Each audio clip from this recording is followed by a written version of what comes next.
So hi friends, ఎలా ఉన్నారు? So ఈ రోజు వచ్చేసేమో మా విలేజ్కి రావడం జరిగింది. సో ఇది మా విలేజ్లో ఉన్నాను నేను. సో మా విలేజ్ పేరు దాస్పురం. సో మెలియపుట్టి మండలం, శ్రీకాకుళం జిల్లా, ఆంధ్రప్రదేశ్.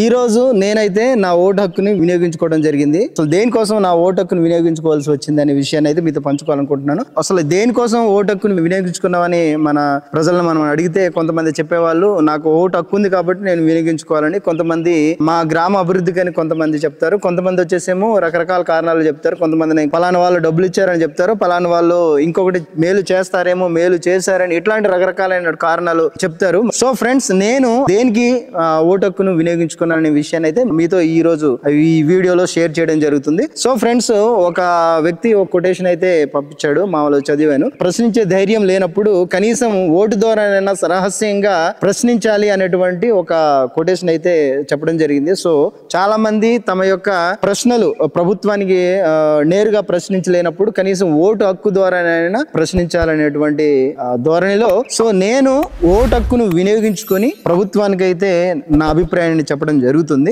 ఓటు హక్కును వినియోగించుకున్నాము. సో రాజకీయ లబ్ధి పొందడానికో మరొకటో కాదు, లేదంటే డబ్బులు ఇస్తారనో దానికోసం కాదు మేము ఓటు వేసేది. మా గ్రామ అభివృద్ధి కోసం మాత్రమే. ముఖ్యంగా మాది గిరిజన గ్రామం. ఈ గిరిజన గ్రామ అభివృద్ధి కోసం మేము ఓటు వేస్తున్నాము. కానీ అలాంటిది మా గిరిజన గ్రామ అభివృద్ధి ఎంతవరకు జరిగింది అని ఆలోచిస్తే జీరో అని చెప్పుకోవాలి. మా గ్రామం అనేది నిర్వాసిత గ్రామం. ఆ నాయకులు మాకు వచ్చేటప్పుడు మాత్రం వెళ్ళండి, చేసేయండి, మీకు అన్ని రకాలైనటువంటి సదుపాయాలు కల్పిస్తామని చెప్పి సుమారుగా 2004 ఆ ప్రాంతాల్లో మరి వైఎస్ రాజశేఖర రెడ్డి గారు సీఎంగా ఉన్నప్పుడు ఈ రిజర్వాయర్ అనేది ఆఫ్షోర్ రిజర్వాయర్ శంకుస్థాపన చేశారు.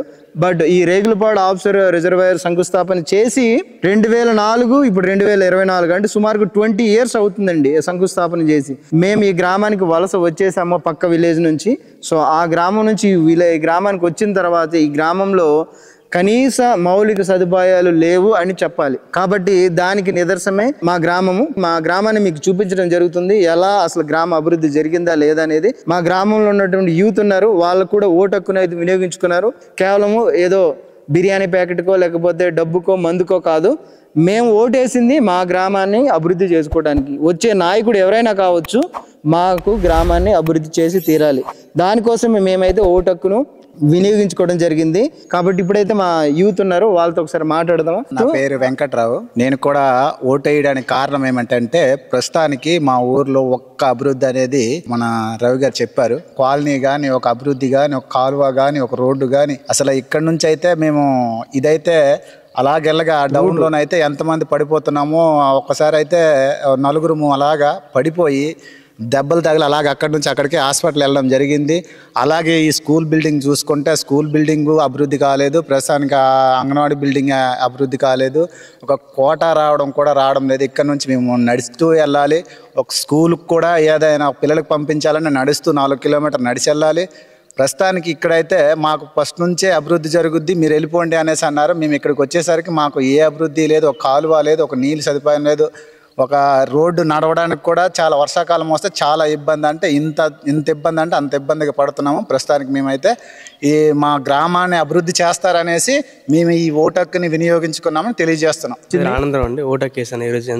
ఓటు వేసామంటే ప్లస్ మా ఊర్లో సరైన అభివృద్ధి లేదు. గ్రామంలో చాలామంది నాయకులు వస్తారు, మీకు ఇది చేస్తాం అది చేస్తాం. చాలామంది యూత్ ప్యాకేజ్ కూడా అందలేదు. 2013 యాక్ట్ ప్రకారం అది అందలేదు. అది చేస్తామంటారు చాలామంది. కానీ ఈ మెయిన్గా ఈ విలేజ్లో డెవలప్మెంట్ అవ్వాలి. గ్రామాల్లో ఇప్పుడు రోడ్డు కానీ, కాలువలు కానీ, కాలేజీలు కానీ, ఈ స్కూల్ కూడా కట్టలేదు. స్కూలు, సామాజిక భవనం, అంగన్వాడీ సరిగ్గా కట్టలేదు అనమాట. దాని ప్లస్ ఈ రోడ్డు సరిగ్గా బాగాలేపడం వల్ల వర్షం వెళ్ళడం కూడా చాలా ఇబ్బంది అవుతుంది అనమాట. ఇబ్బంది ప్లస్ చాలా మంది పడిపోతుంటారు కూడా. చాలా మంది ముఖ్యమంత్రి మారారు, నెక్స్ట్ ఎమ్మెల్యేలు మారారు, ప్రతి ఒక్కరు మారుతున్నారు. అభివృద్ధి అనేది ఏమీ లేదు. మీకు కళ్ళ కట్టినట్టుగా చూడాలంటే మీరు వచ్చి చూడండి. చిన్నపిల్లలు అయితే స్కూల్కి వెళ్ళడానికి చాలా ఇబ్బంది పడుతున్నారు. పొలాల్లో ఉందంటే వెళ్ళి, ముళ్ళు కంపలు ఉందంటే వెళ్ళి, అక్కడ వెళ్ళి చదివేసి మళ్ళీ రిటర్న్ రావాలంటే ఇది చాలా కష్టము. వచ్చి చూస్తే పరిస్థితి చాలా విషమంగా ఉందనేది తెలుస్తుంది. ప్రశ్నించడం కోసమే ఈ ఓటు. సో ఫ్రెండ్స్, సో మా గ్రామ పరిస్థితి ఎంత దారుణంగా ఉందో మీకైతే కళ్ళకు కట్టినట్టు చూపిస్తాము. చూడండి, ఇదండి కనిపిస్తుంది కదండి. ఈ బిల్డింగ్ వచ్చేసేమో ఆ స్కూల్ బిల్డింగ్ అండి. పిల్లర్స్ వేసేసి స్లాబ్ వేసేసి అలా వదిలేశారు. ఇది యాక్చువల్లీ 7th క్లాస్ వరకు ఉన్న స్కూల్ అండి. కానీ స్టిల్ ఇంతవరకు స్కూల్ అనేది తుప్పల్లో ఉండిపోయి ఇంకా వర్షాకాలం వస్తే మొత్తం తుప్పలు అయిపోతాయి తప్ప అది స్కూల్ బిల్డింగ్ అని ఎవరు అనుకోరు. ఇది ఇలాగే ఉంటే ఇంకొక 5 ఏళ్ళు ఆ బిల్డింగ్ కూడా పడిపోయింది. ఇక్కడ చూడండి, అది రోడ్ అండి. యాక్చువల్లీ కింద చూపించండి, ఇది రోడ్ అండి. ఇది వచ్చేసేమో గ్రామానికి సంబంధించిన వీధి రోడ్. అసలు ఇది రోడ్ అంటారండి? చూడండి, ఇదంతా చీపురులు డొంకలైపోయి స్టిల్ ఇప్పటి వరకు కూడా ఒక కాలువ లేదు. చూడండి, ఇది రోడ్డు సదుపాయం లేదు. చూడండి, అసలు గ్రావెల్ వేసారంటే గ్రావెల్ కూడా మొత్తం బయటకు వచ్చేసింది. రోడ్డు లేదు, డ్రైనేజ్ లేదు, అసలు వాటరే లేదు మాకు. వేసవకాలం అయితే అసలు వాటర్ ఉండట్లేదు. సో ఇంత దారుణమైనటువంటి పరిస్థితి మా గ్రామానికి ఉంది. మేము ఓటు హక్కును వినియోగించుకున్నది దేనికి మిమ్మల్ని ప్రశ్నిస్తున్నాం. మిమ్మల్ని మేము గెలిపించుకుంటున్నామంటే మీరు మాకు అభివృద్ధి చేస్తారండి. ఇంకో బిల్డింగ్ చూపిస్తాను చూడండి, ఆ బిల్డింగ్ కూడా పరిస్థితి ఎలా ఉందో ఒకసారి. సో ఫ్రెండ్స్ చూడండి, ఇది మినీ అంగన్వాడీ భవన్ అండి. సో ఈ అంగన్వాడీ భవన్ కూడా ఎలా ఉంది చూడండి. సో ఇప్పుడు ఈ మినీ అంగన్వాడీ భవన్ కూడా అలాగేనండి, రేపు మాకు కూలిపోయే పరిస్థితిలా కనబడుతుంది. అది మీరందరూ మేము గిరిజనులము, మీరు ఇంకా అభివృద్ధి చేయకపోయినా పర్వాలేదని మాకు చిన్న చూపు చూస్తున్నారా, లేకపోతే అధికారులు పట్టనట్టు ఉంటున్నారా, ఏం అర్థం కావట్లేదు. సో మినీ అంగన్వాడీ పరిస్థితి కూడా అలాగే రేపు మాపు పడిపోయి బిల్డింగ్ లా కనిపిస్తుంది. మాకు పంపించేశారు, ఈ గ్రామానికి మీరు వెళ్ళిపోయింది, అన్ని రకాలైన అభివృద్ధి మీకు జరుగుతుంది అన్నారు. కానీ ఇంతవరకు ఏమీ లేదు. మీరు ఇంకొక చూపిస్తాను చూడండి, ఇంకొక బిల్డింగ్. ఇది సామాజిక భవనం అండి. సో కానీ పిల్లర్స్ వేసారు, ఆపేశారు. చూడండి, ఈ మొత్తం దొంకలు అయిపోయి చీపురులు అయిపోయి అసలు అదేదన్నా ఒక బిల్డింగ్ అనుకో, గవర్నమెంట్ బిల్డింగ్ అంటారు అదేనా ఎవరైనా? రోడ్లు మీకు చూపించాను, అసలు రోడ్లు అసలు ఎంత దారుణంగా ఉన్నాయి చూడండి. ఇలాగ ఒకసారి చూడండి, ప్రతి వీధి కూడా ఇలాగే ఉందండి. మీకు ఇంకా చూపిస్తాను ఎంత దారుణం అంటే, మా స్టార్టింగ్లో ఎంట్రన్స్లో ఉన్నటువంటి రోడ్డు ఎంత దారుణంగా ఉంది అంటే అసలు అంత దారుణంగా ఉంది. ఆ రోడ్డు కూడా మీకు చూపిస్తాను. సో ఫ్రెండ్స్, ఇది రేగులపాడు ఆఫ్సర్ రిజర్వాయర్ అండి. ఈ రేగులపాడు ఆఫ్సర్ రిజర్వాయర్ అని దృష్టిలో పెట్టుకొని మా గ్రామాన్ని నిర్వాసిత గ్రామంగా అయితే గుర్తించడం జరిగింది. ఆఫ్సర్ రిజర్వాయర్ పని పెండింగ్లో ఉన్నా కూడా మా గ్రామానికి కావాల్సిన మౌలిక సదుపాయాలు అయితే మీరు కల్పించాలని మేము కోరుకుంటున్నాం. ఇది మీకు కనబడుతున్నదంతా కూడా ఆఫ్సర్ రిజర్వాయర్. మా గ్రామానికి రోడ్డు సదుపాయం లేదు. మేము ఒకవేళ వస్తే ఇదిగో ఇలా కింద నుంచి రావాలండి. రోడ్డు ఎంత దారుణంగా ఉందో మీకు చూపిస్తాను చూడండి, రండి ఒకసారి. సో ఫ్రెండ్స్ చూడండి, రోడ్ అయితే ఎంత దారుణంగా ఉందో కింద అయితే కనిపిస్తూ ఉంటుంది చూడండి. అలాగా అతి దారుణమైనటువంటి రోడ్డు. ఒకవేళ ఫ్యామిలీతో వెళ్ళినా పిల్లలతో వెళ్ళినా ఈ రోడ్డు అనేది స్కిడ్ అయిపోయి పిల్లలు పడిపోయే పరిస్థితి కనిపిస్తుంది.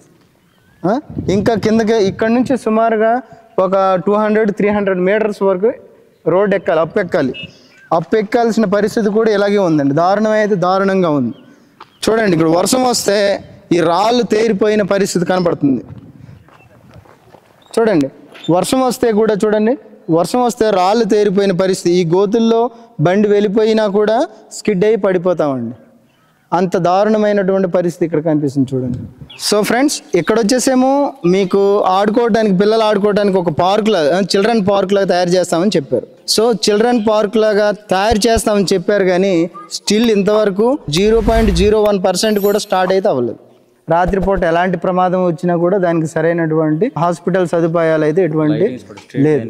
కాబట్టి ఏ ప్రభుత్వమైనా కావచ్చు, దయచేసి మా గ్రామాన్ని అభివృద్ధిలోకి నడిపించాలని, మా గిరిజనులకు సరైనటువంటి మేలు చేయాలని అయితే మేము ఈ వీడియో ద్వారా, మా ఓటు హక్కు ద్వారా మిమ్మల్ని తెలియజేస్తున్నాం. మా అభ్యర్థనను మన్నించి ఖచ్చితంగా మీరు అభివృద్ధిలోకి నడిపించాలనేది మిమ్మల్ని కోరుకుంటున్నాం.